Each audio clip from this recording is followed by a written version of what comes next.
নমস্কাৰ দৰ্শকসকল স্বাগতম জনাইছো তোমালোকক এন্টাৰটেইনমেন্ট প্লাস লাৰ্নিং ইউটিউব চেনেলৰ অন্য এটা ভিডিঅ'ৰে আজিৰ ভিডিঅ'টিত ক্লাছ 10ৰ প্ৰি বোৰ্ড এক্সামিনেশ্যনৰ জেনেৰেল সায়েন্স সাবজেক্টৰ কোৱেশ্চন পেপাৰখন লৈ আহিছো তেন্তে আহক পলম নকৰি আজিৰ ভিডিঅ'টো আৰম্ভ কৰোঁ কোৱেশ্চন নম্বৰ 1 যে ওপৰৰ বিক্ৰিয়াটোত x টো কি হ'ব ইয়াৰ কাৰেক্ট আনসাৰ হ'ব option C next question number 2 তলৰ কোনবোৰ তাপবৰ্জি প্ৰক্ৰিয়া বুলি কোৱাৰ লগে লগে তোমালোকৰ 2 নম্বৰটো আহি পৰিব যে বনস্পতিজাত দ্ৰব্যৰ পচন হাৰলৈ হোৱা পৰিৱৰ্তন নেক্সট 3 নম্বৰটো হ'ব পুৰা চূনৰ লগত পানীৰ বিক্ৰিয়া এই দুটা হৈছে তোমালোকৰ তাপবৰ্জি প্ৰক্ৰিয়া গতিকে 2 আৰু 3 কোনটো অপচনত আছে তোমালোকৰ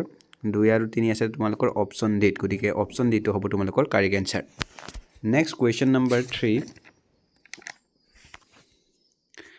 জিপসামক কিমান উষ্ণতাত উত্তপ্ত কৰিলে প্লাষ্টাৰ অফ পেৰিছ পোৱা যায় ইয়াৰ কাৰেক্ট আনসাৰটো হ'ব অপচন এ 100 ডিগ্ৰী সেন্টিগ্ৰেড নেক্সট তলৰ কোনবোৰ আয়নীয় যৌগ নহয় তোমালোকৰ ইয়াতে 2 নম্বৰ এইটো আৰু এইটো এই দুটা আয়নীয় যৌগ নহয় ঠিক আছে গতিকে চাবলৈ গলে তোমালোকৰ কাৰেক্ট আনসাৰটো হ'ব option C 2 and 4 next question number 5 টো সাধাৰণতে ডেছ বুলি জনালে কোৱেশ্চন নম্বৰ 5 টো তোমালোকৰ কাৰেক্ট আনসাৰটো হ'ব অপচন এ বেকিং সোডা আৰু ওয়াশিং সোডা ঠিক আছে 5 নম্বৰ কোৱেশ্চনৰ কাৰেক্ট আনসাৰ হ'ব অপচন এ বেকিং সোডা আৰু কাপোৰ ধোৱা সোডা নেক্সট কোৱেশ্চন নম্বৰ 6 তলৰ কোনটো এসিডৰ ধৰ্ম নহয় ইয়াৰ কাৰেক্ট আনসাৰটো হ'ব অপচন সি আলমিক দ্ৰব্যই বিদ্যুৎ পৰিবহন কৰিব নোৱাৰে এইটো এসিডৰ ধৰ্ম নহয় ঠিক আছে গতিকে 6 নম্বৰ কোৱেশ্চনৰ কাৰেক্ট আনসাৰ হ'ব option C next question number 7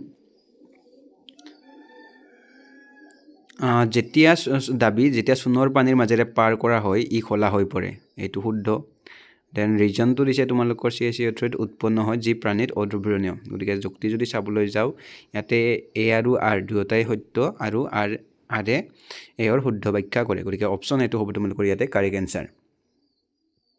next question number 8 দাবীটো দিছে যে সোডিয়াম অক্সাইড এটা উভধৰ্মী অক্সাইড গতিকে এই ষ্টেটমেন্টটো তোমালোকৰ ৰং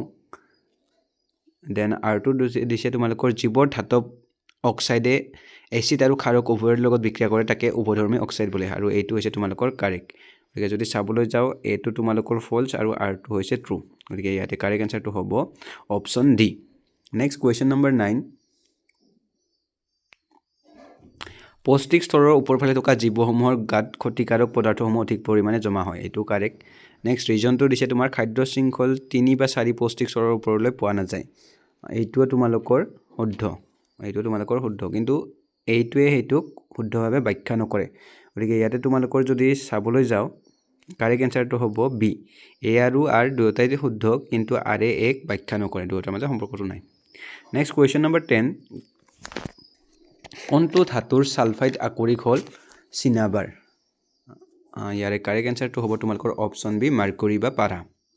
নেক্সট কোৱেশ্চন নম্বৰ 11 তিনিটা কাৰ্বন আৰু এলডিহাইড কাৰ্যকৰীমূলক থকা যৌগটোৰ নাম ইয়াৰে কাৰেক্ট আনসাৰ হ'ব তোমালোকৰ অপচন ডি প্ৰপানেল ঠিক আছে নেক্সট কোৱেশ্চন নম্বৰ 12 ভিনেগাৰত থকা যৌগসমূহৰ ভিতৰত এবিধ হল ইয়াৰে কাৰেক্ট আনসাৰটো হ'ব option B next question number 13 পৰ্যায়বৃত্ত তালিকাৰ এটা বৰ্গৰ মৌলসমূহৰ অপচন এ একে পাৰমাণবিক সংখ্যা থাকে অপচন বি একে সংখ্যক যোজক ইলেক্ট্ৰন থাকে অপচন সি একে ইলেক্ট্ৰনৰ সংখ্যা option D have the same atomic value এটো যদি চাবলৈ যাও কাৰেক্ট আনসাৰটো হ'ব যে পৰ্যায়বৃত্ত তালিকাৰ এটা বৰ্গৰ মৌলসমূহৰ একে সংখ্যক যোজক ইলেক্ট্ৰন থাকে অপচন বি হ'ব correct answer next question number 14 টো তোমালোকক মিলাব দিছে আমি জানো যে লেক্টিক এসিড কিহৰ লগত জড়িত দৈৰ লগত জড়িত দেন তোমালোকৰ সাইট্ৰিক এসিড লেমনৰ লগত জড়িত বি টো তোমালোকৰ 3 কোনটো অপচন আছে বি টো 3 অকল এটা অপচনতে আছে অপচন ডি আছে গতিকে অপচন ডি টো হ'ব তোমালোকৰ কাৰেক্ট আনসাৰ ইথানোইক এসিড হ'ব তোমালোকৰ ভিনেগাৰ লেক্টিক এসিড দৈ টাৰ্টাৰিক এসিড থাকিব তোমালোকৰ টেটেলিড গতিকে অপচন ডি টো হ'ব তোমালোকৰ ইয়াতে correct answer next question number 15 মৌল MLXY পৰ্যায়বৃত্ত তালিকাত ক্ৰমে বৰ্গ 1 2 17 আৰু 18 আছে তলৰ কোনটো উক্তি শুদ্ধ ইয়াৰে কাৰেক্ট আনসাৰটো হ'ব option C L is a metal L টো হৈছে এটা ধাতু নেক্সট কোৱেশ্চন নম্বৰ 16 আধুনিক পৰ্যায়বৃত্ত তালিকাৰ তৃতীয় পৰ্যায়ত থকা মৌলৰ সংখ্যা হ'ল তৃতীয় পৰ্যায়ত তোমালোকৰ 8টা মৌল থাকে অপশ্যন বি হ'ব তোমালোকৰ ইয়াতে কাৰেক্ট এনসাৰ নেক্সট উদ্ভিদৰ জাইলেম কলাৰ কাম হ'ল উদ্ভিদৰ জাইলেম কলাৰ কাম আমি জানোই উদ্ভিদৰ জাইলেম কলাৰ কাম হ'ল পানীৰ পৰিবহন কৰা অপশ্যন এ হ'ব correct answer next question number 18 কোষত এণ্ডোথাৰ্মিক বিক্ৰিয়া সংঘটিত কৰাৰ বাবে কোষে ডেছ ব্যৱহাৰ কৰে এডিপি এটিপি এএমপি CO2 ইয়াত যদি চাবলৈ যাও কাৰেক্ট এনসাৰটো হ'ব অপশ্যন বি এটিপি কোষত এণ্ডোথাৰ্মিক বিক্ৰিয়া সংঘটিত কৰাৰ বাবে কোষে এটিপি ব্যৱহাৰ কৰে নেক্সট কুৱেশ্যন নম্বৰ তোমালোকৰ 19 কোষ বিভাজনত উদ্দীপনা যোগান ধৰা উদ্ভিদৰ সঞ্জীৱনী পদাৰ্থ হ'ল ইয়াৰ কাৰেক্ট এনসাৰটো হৈছে option B cytokinin next question number তোমালোকৰ 20 কুৱেশ্যন নম্বৰ 20 20 সেন্টিমিটাৰ ফোকাস দৈৰ্ঘ্যৰ অবতল দাপন এখনে লক্ষ্যবস্তুৰ দুগুণ আকাৰৰ এটা প্ৰতিবিম্ব গঠন কৰে অকট প্ৰকৃতিৰ প্ৰতিবিম্বৰ বাবে লক্ষ্যবস্তুৰ অৱস্থান হ'ব ইয়াতে কাৰেক্ট এনসাৰ হ'ব অপশ্যন সি 10 সেন্টিমিটাৰ নেক্সট কুৱেশ্যন নম্বৰ 21 চকুৰ কোনবিধ অংশৰ ক্ৰিয়াৰ বাবে চকুৰ লেন্সৰ ফোকাস দৈৰ্ঘ্যৰ পৰিৱৰ্তন হয় ইয়াতে কাৰেক্ট এনসাৰটো হ'ব অপশ্যন ডি চিলিয়াৰী পেশী নেক্সট কুৱেশ্যন নম্বৰ 22 বিবৰ্ধন মানৰ আগত ঋণাত্মক চিহ্নই প্ৰতিবিম্বটো বুজায় ইয়াতে হ'ব তোমালোকৰ কাৰেক্ট এনসাৰ হট প্ৰতিবিম্ব উলটা অপশ্যন এ হ'ব correct answer next question number 23 এখন অবিহাৰী লেন্সৰ ফোকাস দৈৰ্ঘ্য 50 সেন্টিমিটাৰ লেন্সখনৰ ক্ষমতা হ'ল ইয়াতে কাৰেক্ট এনসাৰটো হ'ব অপশ্যন সি নেক্সট কুৱেশ্যন নম্বৰ 24 লক্ষ্যবস্তুৰ সমান আকাৰৰ হট প্ৰতিবিম্ব পাবলৈ হ'লে লক্ষ্যবস্তুটো উত্তৰ লেন্সৰ সন্মুখত কোন স্থানত ৰাখিব লাগিব ইয়াতে কাৰেক্ট এনসাৰটো হ'ব ফোকাস দৈৰ্ঘ্যৰ দুগুণ দূৰত্বত ৰাখিব লাগিব অপশ্যন সি হ'ব correct answer next question number 25 প্ৰবাহৰ SI একক কোনটো option A watt option B coulomb option C volt option D ampere ইয়াৰে কাৰেক্ট এনসাৰটো হৈছে প্ৰবাহৰ SI ইউনিট বা প্ৰবাহ বা কাৰেণ্টৰ SI ইউনিটক এম্পিয়াৰ বুলি কোৱা হয় অপশ্যন ডি হ'ব correct answer next question number 26 বৈদ্যুতিক প্ৰবাহ উৎপন্ন কৰা সঁজুলি হ'ল হেতুটো জানাই তোমালোকে বৈদ্যুতিক প্ৰবাহ উৎপন্ন কৰা সঁজুলিটোৰ নাম হৈছে তোমালোকৰ জেনাৰেটৰ অপশ্যন বি হ'ব correct answer next question number 27 তলৰ কোনটোৱে এডাল পন দীঘল পৰিবাহী তাৰৰ ওচৰৰ চম্বুক ক্ষেত্ৰ শুদ্ধভাৱে বৰ্ণনা কৰে ইয়াতে কাৰেক্ট এনসাৰটো হ'ব অপশ্যন সি ক্ষেত্ৰখন তাৰডালৰ কেন্দ্ৰত থকা এক কেন্দ্ৰিক বৃত্তৰে গঠিত অপশ্যন সি হ'ব কাৰেক্ট এনসাৰ ঠিক আছে অপশ্যন সি নেক্সট কুৱেশ্যন নম্বৰ 28 তলৰ কোনটো ৰাশিয়ে বৈদ্যুতিক ক্ষমতা নিৰ্দেশ নকৰে ইয়াতে কাৰেক্ট এনসাৰটো হ'ব অপশ্যন এ 28 কুৱেশ্যনটো কাৰেক্ট এনসাৰ হ'ব তোমালোকৰ option A next question number 29 এটা বৈদ্যুতিক বাল্বৰ তাৰডালে 10 মিনিট সময়ত 0.5 এম্পিয়াৰ প্ৰবাহ লৈ বৰ্তনাটোত চলি থকা বা বৰ্তনীটোত চালিত হোৱা বিদ্যুৎ আধানৰ পৰিমাণ হ'ব ইয়াতে কাৰেক্ট এনসাৰটো হ'ব অপশ্যন এ ঠিক আছে নেক্সট কুৱেশ্যন নম্বৰ 30 লেন্সৰ ক্ষমতাৰ SI একক হ'ল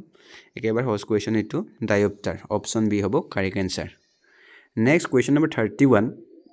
মুকুলোদ্যমেৰে অযৌন প্ৰজনন সংঘটিত হয় কোনে কৰে ইয়াতে কাৰেক্ট এনসাৰটো হ'ব অপশ্যন বি ইষ্ট ঠিক আছে নেক্সট কুৱেশ্যন নম্বৰ 32 পৰাগধ্বনিত ডেছ থাকে পৰাগধ্বনিত একেবাৰে সহজ কুৱেশ্যন পৰাগধ্বনিত কি থাকে পৰাগৰেণু থাকে অপশ্যন ডি হ'ব তোমালোকৰ কাৰেক্ট এনসাৰ কুৱেশ্যন নম্বৰ 33 কোন স্থানত চিপকো আন্দোলনৰ সূচনা হৈছিলে তোমালোকৰ ৰেণী আছে তোমালোকৰ উত্তৰাখণ্ডত ঠিক আছে উত্তৰাখণ্ডৰ ৰেণী নামে ঠাইত চিপকো আন্দোলনৰ সূচনা হৈছিল গতিকে অপশ্যন চি হ'ব correct answer next question number 34 জলবিভাজিকা ব্যৱস্থাপনাৰ উদ্দেশ্য হ'ল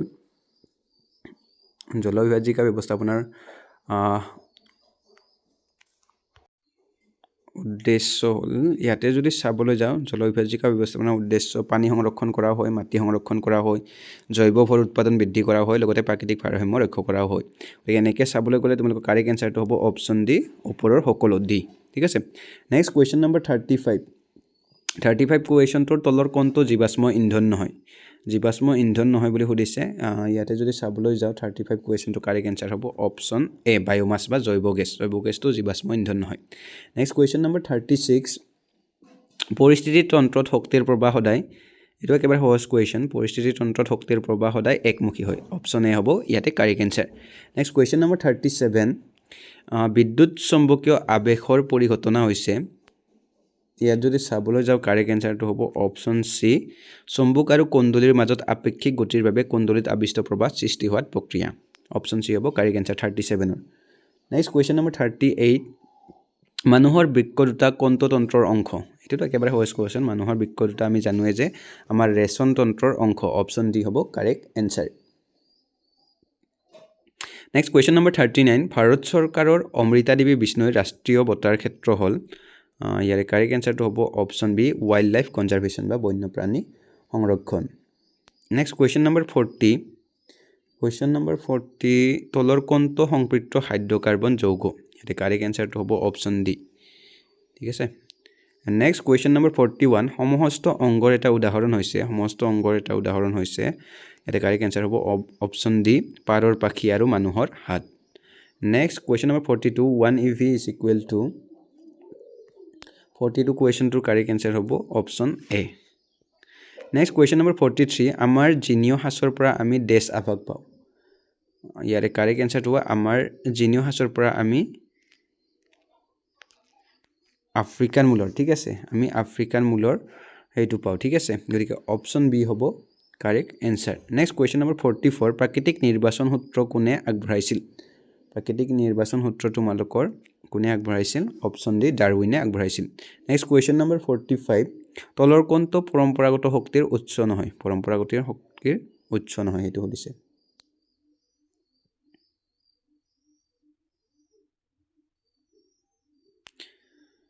ইয়াতে কাৰেক্ট এনচাৰটো হ'ব 45 টোৰ অপশ্যন বি বায়োমাছ ঠিক আছে অপশ্যন বি হ'ব বায়োমাছ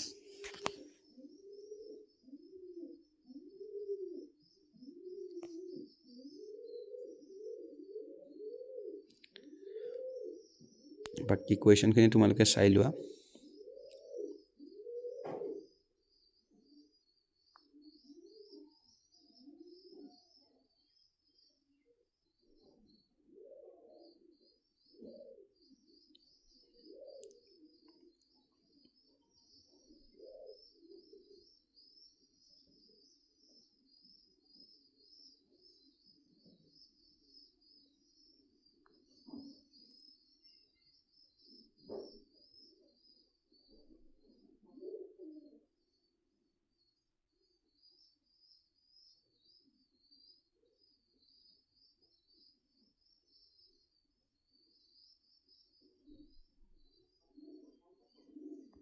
বাকি আজিলৈ মানে ধন্যবাদ